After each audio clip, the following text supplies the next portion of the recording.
We have a star of the education, technology, and journalism world. This is Alison Salisbury. Hi, I'm so Brian. glad to see you. Good to see you, Brian. Is our sound okay and our video okay? Great. I'm so glad you had time to make it, because I know you must have a whole just flurry of meetings and interviews and so on. Of course. Well, we also want to say at a meta level, we're really, really delighted to work with EdSurge's this time. We're really grateful for your help with us and co-sponsoring us and cross-promotion, all that. And it's just a real treat.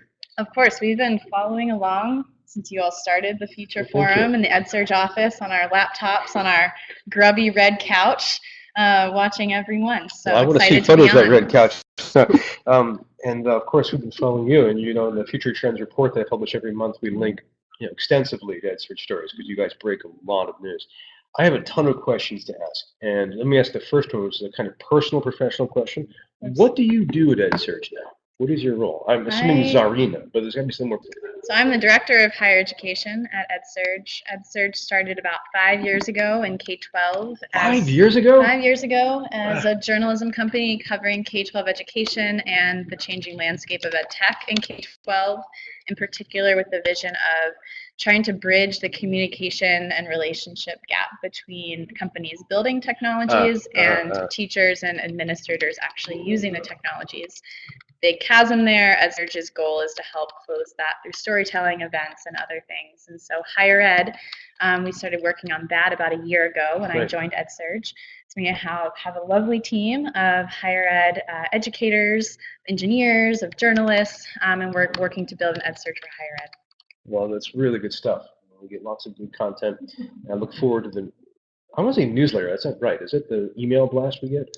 Yeah, it's a weekly newsletter, EdSurge Next. Yep. No, so I recommend that. If you haven't had the chance to, listeners and viewers, definitely subscribe.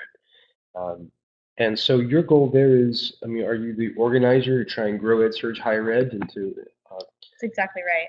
Yeah, so the team consists of people both on the news and storytelling side who are trying to cover and uncover what's happening within universities around the sort of changes afoot in the role of technology in supporting teaching and learning. And then also on the product side, so we build tools and other kinds of resources to help schools find, select, and use the right technology for their context. So context really matters. There's no one right answer. It's really complex, and so we try to help the sort of wayfinding process there through a product index and other kinds of resources. Now, what are you guys doing here at EDUCAUSE? Do you have a booth, for example, or are you doing events, or what? No booth, but we are on the ground covering the event. So definitely look to see some of our analysis from EDUCAUSE, running various workshops. We have a digital learning reception tonight. So yeah, we've been busy. Now, Tony Wan is one of your reporters, right? That's right. So we have Tony Wan here, who's our managing editor at EdSurge, and we also have Jeff Young, who recently joined us on the editorial team to cover higher ed from the Chronicle of Higher Ed. He's been covering technology in higher ed about as long as feasible. I think about 20 years he's been on that beat, which is impressive. Remarkable. It is, yeah. Well, I was asking about Tony because he just interviewed me this morning. Oh, wonderful. Good. About a digital literacy project, which we're talking about later on. Yeah. He was awesome. Great, yeah. So, well, it sounds like you're really making the most of the conference. Well, with your reporters fanning out and with your antenna being extended, what are some of the themes and ideas that you have been seeing at this conference so far? I know it's early days. It's the end of the first full day, really. Yeah. But what are some of the topics and currents that you're seeing here? Yeah, that's a great question. So this morning we spent our time in a workshop with probably about 60 or so digital learning directors and instructional designers, really talking about how to think about the technology selection process. And in particular, we use an analogy of an iceberg, and so there's all this stuff about products that sit above the water that's incredibly obvious, the features, the functionality, the UX, and we often will make decisions based on that, and we had a conversation about what exists below the water there, so the assumptions baked in, the pedagogical assumptions baked into how technology works. So the role of the faculty, the role of the learner, scaffolding and support, how algorithms are designed. And I think there's a lot of conversation at this conference around how we, even looking at the EDUCAUSE sign over there, it's saying it's not about information or technology, it's about what we do with it that counts. And I think the conversation is really becoming more sophisticated at EDUCAUSE around how teaching and learning should not be a technology-first approach. It should be about what is your pedagogical model, what is the problem you're trying to solve, and then the technology that supports that. And so we spent most of the morning talking with folks about what that process looks like on their campus, how it's often quite problematic because they don't start with their pedagogical model, they don't start with the problem they're trying to solve. And so, of course, it's going to lead you down a path where you're using a technology that is not in any way responsive to what you're even trying to do. So. I'm going to steal that iceberg metaphor. Please do. A fantastic one. Yeah. And I think that gives EdSurge a really nice function because often the above the waterline details are ones that are easy to find, but how we're actually using the technology, when the technology meets the road, if you will. That's right. That can be pretty dark stuff. Speaking of EdSurge, I just want to mention that here, if you're in the Shindig window, we have a widget that you can click on, and that'll tell you more about EdSurge. It's the EdSurge Higher Ed widget. You can see it right there. And we also have a fan from Barbara who says, quote, "Absolutely love EdSurge. I subscribe to it. A plethora of information." Thanks, Barbara. Thank you, Barbara. That's good to see. Really good to see. Kristen has a great question, and this is Kristen, who I think you know. I do. Hey, Kristen. She asks a question of total abuse and personal exploitation. No, it's a question, how do you think EdSurge can best serve higher ed in this time of change? Now, this is a great question because things really are changing. This is quite a mood of chaos and possibility. What do you think? Where to start? So I kind of think about the big changes happening in higher ed in two categories. So the first is the students coming in our doors are changing all the time. Absolutely. More people, I think it's 80% now, are working while learning. Many people are working part-time, are only learning part-time. That's They're huge. Collecting credits from different colleges and universities. They have dependents. They're first gen. I mean, they come to the university and post-secondary for so many different reasons. And so we have to move increasingly away from a one-size-fits-all approach and become more student-centric in how we serve a range of needs and aspirations of students.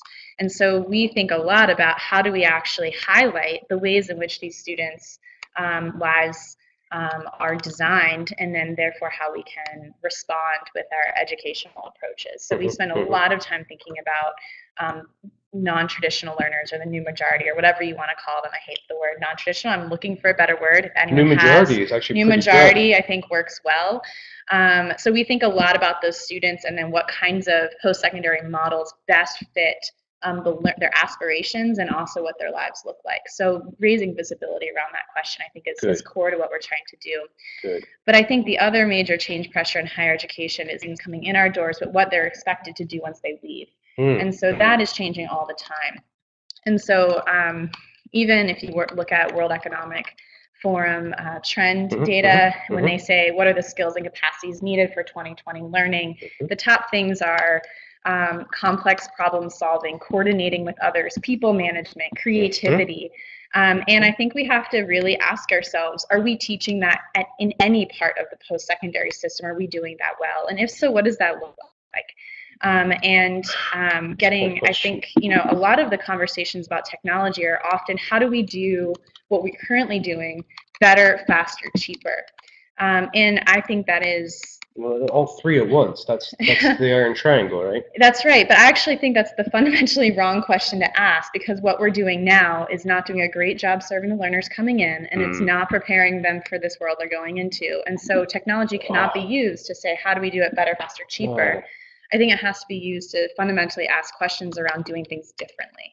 But that's incredibly hard for universities to do at a time when resources are strapped, change is hard, decision making cycles are long. And so we're actually seeing a community of people, a network of people emerging from universities who are really driving what I consider kind of R&D, or research and development, within teaching and learning. So they're creating safe-to-fail sandboxes within their universities where they can incubate and test bold new ideas and bold new experimentations that get away from this, better, faster, cheaper paradigm and more towards what are the technological affordances of the sort of technologies available today, and how do they actually help us serve a more diverse population of learners that have more complex learning needs, and then prepare them for the world that they're entering into. And so these people are, Kristen Eshelman, who asked the question, she is certainly one of these. She's running an R&D unit at Davidson. Bridget Burns is incubating this across a dozen schools or more with the University Innovation Alliance. Michelle Wise at SNHU is running the Sandbox. Matthew Raskoff at UNC, he is running some amazing work across the UNC system. Michigan with their EdTech Greenhouse. So these initiatives are emerging as places where they can actually, do experimentation, try 10 things with the hope that 3 work, and kill the rest. And historically, we've just not had that space within the teaching and learning arms of the university to do that. But it's not unfamiliar to universities to do this. This is what they know how to do through their research, to create hypothesis, test it, and to be willing to be proven wrong when presented with evidence that you're not going the right direction. And but we usually don't do that ourselves. Yeah, but we don't turn that lens back on the universities. And so I'm really excited to see these leaders coming from the universities, creating spaces within them to really drive, really ask these big questions and try to answer them for themselves. Who or where do you follow to get the most information about this? I mean, I know it's a kind of trade secret to an extent, but who are the people that you follow on Twitter or on the blogosphere, or are there particular sites where you find this kind of activity? So, from the R&D perspective, these roles for the most part are brand new. Right. The people are often not new. They've been recently moved into this capacity, and they're doing a combination of things. They're doing strategy and organizational change. They're thinking deeply about teaching and learning and pedagogical models, and they're also thinking about technology. And that convergence of those 3 things have historically not been held within a single role. And so these people have all sorts of titles. They sit in many different parts of the organizational structure, from the provost's office to the IT organization to the library. And so it's really hard to find them. And so actually that's been one of the projects I've been really excited to work on the past few months. We've been piloting a network, Loop. So it's under the Digital Learning Network, which is an initiative we've been working on for the past 6 months or so. And under the Digital Learning Network is a product called Loop. And so it's specifically for these people, these sort of early, these sort of innovators, these R&D drivers at universities, to connect with one another. And so every week we set them up for a 30-minute Google Hangout with another person, another university doing this work that they haven't yet met. It's a very quick exchange, get to know you, swap ideas, get a sense of the landscape at the university. But it's precisely because it's really hard to figure out what's going on within universities. Especially, it's our journalism arm. We do a great job of capturing what's happened and how did it go, and what might it mean for the future. But what Loop, and what I think the role of a network is saying, hey, I have this problem I'm trying to solve. I think you have a similar problem.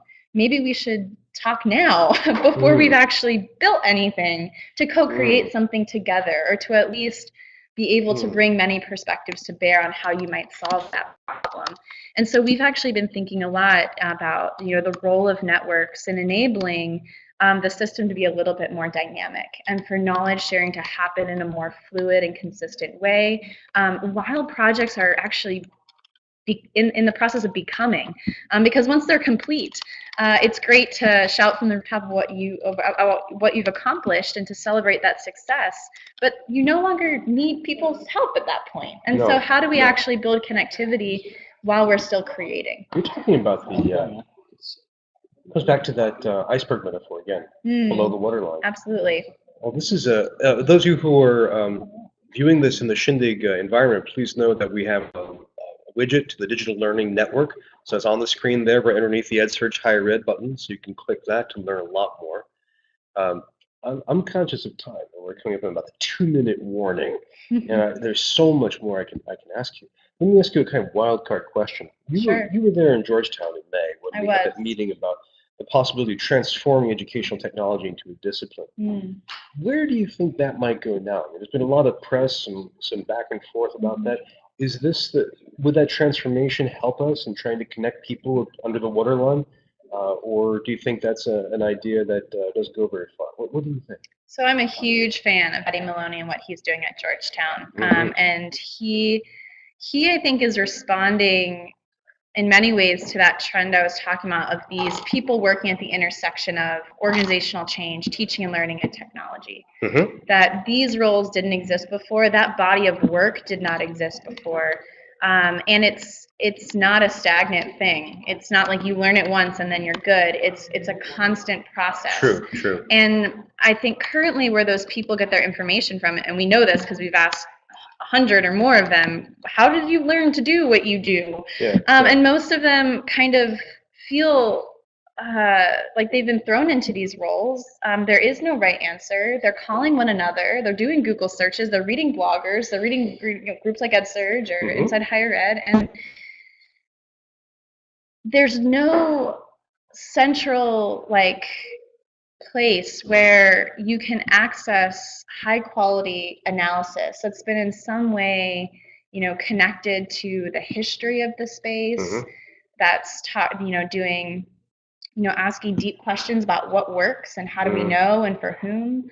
And so a discipline, I don't know, but for sure a community of people who can be sort of immersed in the broader context of this highly complex landscape and can offer a bit more, a bit more robust analysis to the conversation. I think that is greatly needed.